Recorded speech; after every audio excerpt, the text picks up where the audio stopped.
뽀르티브입니다. 브라이튼 원정에서 토트넘이 2대0 승리를 거뒀습니다. 오늘은 경기 후토크 말고 손흥민 선수 중심으로 정리를 좀 해보려고 하는데요.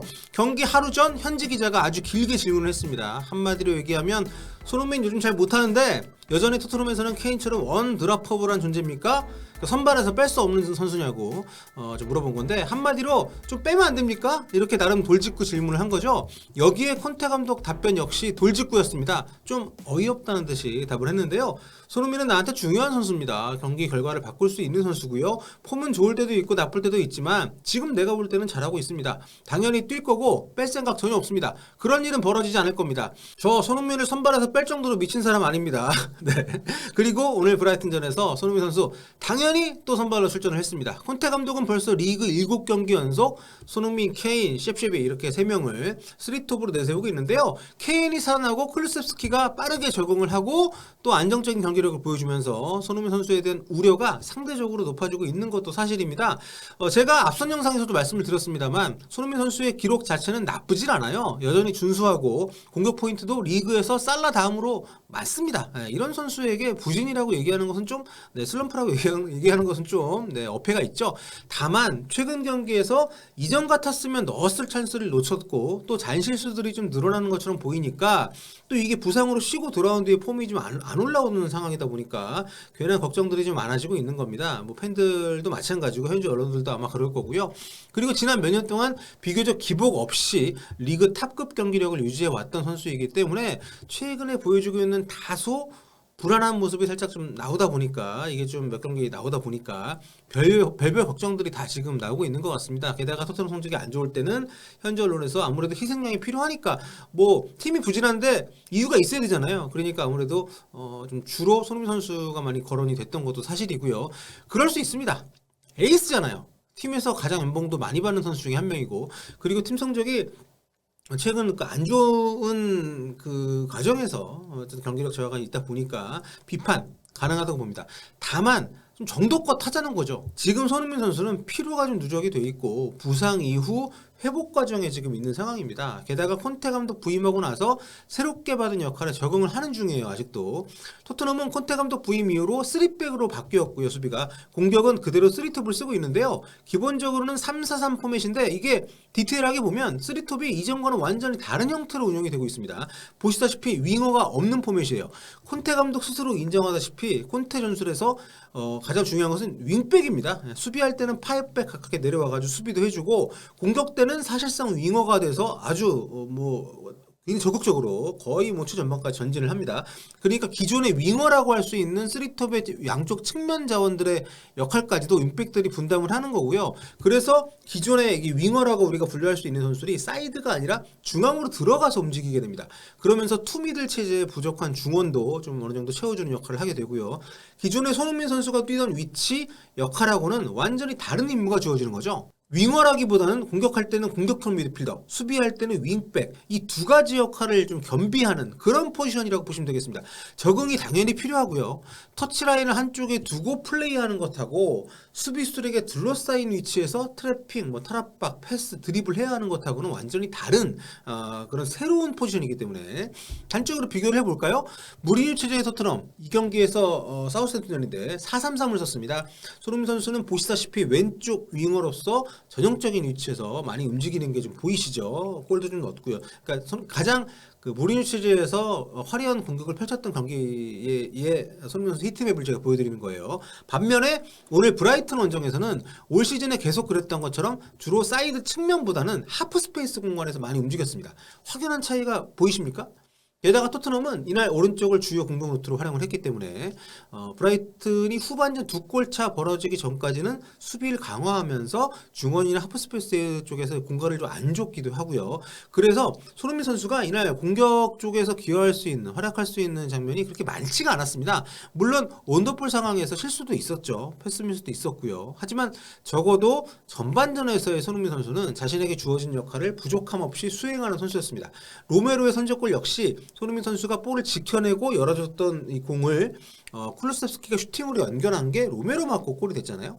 그리고 이날 기록 보시면 3톱 선수들 가운데에서 손흥민 선수가 실수가 가장 적었습니다. 그것도 그냥 적은 수준이 아니라 압도적으로 적어요. 케인이 19번, 클루셉스키가 14번 볼 소유를 잃어버렸는데 손흥민 선수는 6번밖에 안 잃어버렸습니다. 그리고 패스도 그래요. 손흥민 선수가 이날 패스 실수 많았던 것처럼 보이시죠? 기록상으로는 2번밖에 안 했습니다. 클루셉스키 패스 성공률 88%, 케인 73%, 손흥민 92%. 이게 이날 3톱 3명의 패스 성공률이에요. 키패스도 케인하고 같이 가장 많은 3개를 기록을 했고요. 이런 지표를 봐도 그렇고 사실 손흥민 선수가 에이스고 또 우리 같은 경우에는 손흥민 선수에게 더 집중해서 아무래도 경기를 보게 되니까 조마조마한 마음에 실수가 더 크게 보이고 그러는 거지, 아무리 폼이 최상은 아니라 하더라도 영국 기자가 콘테 감독한테 저렇게 손흥민 빼는 게 어떻겠냐고 돌려가지고 물어볼 정도로 선발에 제외될 만큼 부진하다고는 저는 생각이 안 됩니다. 그리고 새로운 역할, 콘테 감독이 워낙 경직된 전술가이기 때문에 제가 볼 때 전술을 쉽게 안 바꾸거든요. 그래서 새로 맡은 역할에 적응을 좀 해야 되는데 이게 적응하기까지는 좀 시간이 좀 걸릴 거고, 그 사이에는 좀 다소 뻣뻣한 모습이 있더라도 계속 뛰어야 됩니다. 여기 좀 녹아들기 위해서는. 그래서 이제 그런 것들이 콘테 감독이 계속 선발 라인업에 큰 변화를 주지 않고 가는 그런 이유인 거죠. 지금 팀 내에서 바뀐 역할이 뒷공간을 가로지르면서 어떤 화려한 골을 터뜨리는 어떤 피니셔라기보다는 상대가 밀집해 있는 중앙에서 종종 미끼로까지 나서면서 보조적인 임무를 좀 맡고 있다고 볼 수가 있는데, 그래서 더 부진해 보이는 면도 좀 있는 거라고 저는 생각을 해요. 이번 브라이튼전에서도 이런 모습들이 명확하게 보인 장면들이 있었습니다. 역습 상황에서 호이베르한테 공을 넘겨받은 해리 케인이 이제 왼쪽에 레길론한테 공을 이제 빼줄 때 손흥민 선수가 중앙으로 뛰기 시작하죠. 손흥민 선수가 박스 안을 향해서 침투를 할 때 여기 그 손흥민 선수에게는 두 가지 역할이 있는 겁니다. 수비 뒷공간으로 패스가 만약에 레길론한테 들어온다면은 직접 마무리를 시도할 수가 있지만, 그게 아니더라도 보시는 것처럼 센터백 2명 덩크하고 더피를 끌고 지금 붙잡아주고 있잖아요, 이게. 그러니까 반대쪽에서 들어오는 콜리셉스키가 슈팅을 할 수 있었던 게 바로 손흥민 선수가 중앙에서 침투를 해줬기 때문인 거죠. 여기 이제 후반 26분께 나왔던 상황도 한번 보시면 케인이 내려와가지고 볼을 뿌려주기 전에 손흥민 선수가 전진을 하면서 수비수 3명을 묶어두고 있습니다. 이랬기 때문에 레길론이 슈팅을 할 수 있는 시간을 벌어준 거죠. 슈팅을 할 수 있었던 거죠, 레길론이. 그러니까 확실한 골 찬스를 잡기가 쉽지 않은 경기에서 다소 보조적인 역할에 그친 것은 좀 아쉽긴 합니다만, 팀에 도움이 되는 장면들, 그러니까 선제골 도움을 비롯해서 적지 않게 만들어줬다는 거 우리가 좀 인정을 해야 되지 않을까요? 계속 뭐 솔직히 말해 이러면서, 솔직히 말하면 손이 못했잖아 이렇게 자꾸 얘기하시는데, 물론 잘할 때에 비해서는 폼이 떨어진 건 맞아요. 그걸 부인하는 거 아닙니다. 하지만 팀 승리에 기여를 하고 충분히 좋은 모습 보여준 부분들까지도 우리가 깎아내릴 필요가 없다는 얘기를 하는 거고요. 그런데 제가 현재 평점 살짝 봤거든요. 뒤에 제가 따로 영상 만들겠습니다만, 이런 부분들은 잘 칭찬을 안 해주더라고요. 현재 매치에서도. 오히려 지난번 손흥민 선수가 놓쳤던 1대1 찬스보다 더 득점 확률이 높았던 상황에서 골을 넣지 못했던 케인하고 클루셉스키에 대해서는 그 부분은 아예 언급을 안 하더라고요. 예. 이건 좀 억울한 것 같습니다. 제가 오히려 좀 걱정하고 있는 거는 지금 경기 체력이에요. 육체적으로나 정신적으로나 좀 많이 지쳐있는 게 보입니다. 새 전술, 또 새로운 임무, 여기에 적응하는 것도 쉽지 않은 상황에서 몸과 마음이 좀 지쳐가지고 집중력이 좀 떨어지는 순간들이 좀 있고, 이때 힘을 좀 내야 되는 상황에서 힘을 좀 못 내는 느낌이 있기 때문에 이게 전반까지는 매 경기 보면 괜찮은데 후반전에 좀 유지가 안 되는 것 같아요. 그런 집중력들이. 그래서 휴식이 좀 필요하다는 생각이 좀 들고요. 그래서 한 경기 정도 쉬는 것도 좀 좋은 것 같긴 한데, 지금 토트넘이 그런 상황이 아니고, 어쨌든 콘테 감독은 지금 정예 멤버를 가지고 자기 전술을 좀 더 숙성을 시키려는 그런 의도를 갖고 있기 때문에 쉽진 않아 보입니다. 그래서 이번 주말 웨스트햄전 뛰고 귀국해서 또 곧바로 이란전을 치러야 되기 때문에 걱정이 그런 부분이 좀 되는 거죠. 아무튼 그래서 저는 손흥민 선수가 지금 내리막이다, 뭐 에이징 커브다, 뭐 자신감이 떨어졌다, 이런 얘기 전혀 공감 안 됩니다. 예. 폼이 떨어진 것은 맞지만 이게 부진의 시작이라기보다는 저는 오히려 회복의 출발점이라고 보고 있고요. 내리막이 아니라 이제부터 오르막이라는 거죠. 햄스트링 부상이 재발하는 상황을 논외로 한다면 쉬면서 떨어진 경기 체력을 올리는 중이고, 또 콘테 감독이 준 역할에 적응을 해 나가는 과정이기 때문에 경기력이 좀 더 좋아질 거라고 저는 보는 거고요. 그리고 정신력은, 여러분, 손흥민 선수가 정신적으로 위축될 만한 어떤 사건이 있었습니까? 제가 보는 손흥민 선수는 벽에 부딪히면 이걸 넘어설 때까지 계속 꾸준히 시도를 해서 결국에는 돌파를 하는 선수거든요. 국대에서 페널티킥 계속 실축했을 때도 성공할 때까지 이걸 계속 찼던 거 기억하시죠? 정신력이 약하거나 마음이 여린 선수라면 팀에 민폐를 끼치고 싶지 않다는 생각에서라도 양보를 했을 수 있죠, 동료들한테. 근데 그렇진 않았잖아요. 해결을 본인이 어떻게든 극복을 해내는 선수고요. 그리고 고등학교 1학년 때 독일 건너가서 프리미어리그 베스트 11으로 이렇게 성공을 해낸 선수입니다. 그리고 모두에게 친절하고 또 잘 웃는 선수이기도 하지만 그걸 정신력이 약하다는 쪽으로 연결시키면 안 되죠. 예. 그 정도 경지에 오른 선수한테 압박이 강한 상황에서 슈팅 몇 번 타이밍 놓쳤다고 그거를 정신력으로 연결짓는 거는 저는 좀 조심해야 되지 않나 생각을 합니다. 다시 말씀드립니다만 제가 지금 손흥민 선수 잘했다고 강변하는 게 아닙니다. 한창 폼 좋을 때에 비하면 주춤하는 거 맞아요. 하지만 이게 오만 비난 들을 정도로 나쁜 상황이 아니라는 걸 제가 말씀을 드리는 거고요.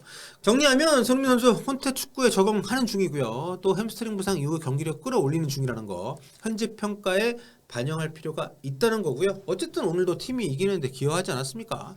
자, 토트넘 이날 승리로 7위로 순위를 한 단계 끌어올렸습니다. 저는 탑4 진입 가능성 포기는 아직 이르다고 보고요. 조금 전 아스날이 리버풀한테 지면서 4위 아스널하고 승점차가 3점으로 다시 좁혀졌습니다. 아스날이 경기를 한 경기 덜 하긴 했습니다만 지금 두 팀 간의 북런던 더비가 아직 남아있기 때문에 토트넘이 이 시합을 잡게 되면 탑4 가능성 저는 충분히 있다고 봅니다. 예, 쉽진 않습니다만. 그리고 손흥민 선수 폼 좀 더 끌어올리면 토트넘 샘스티켓 따는데 기여할 수 있을 거라고 보기도 하고요.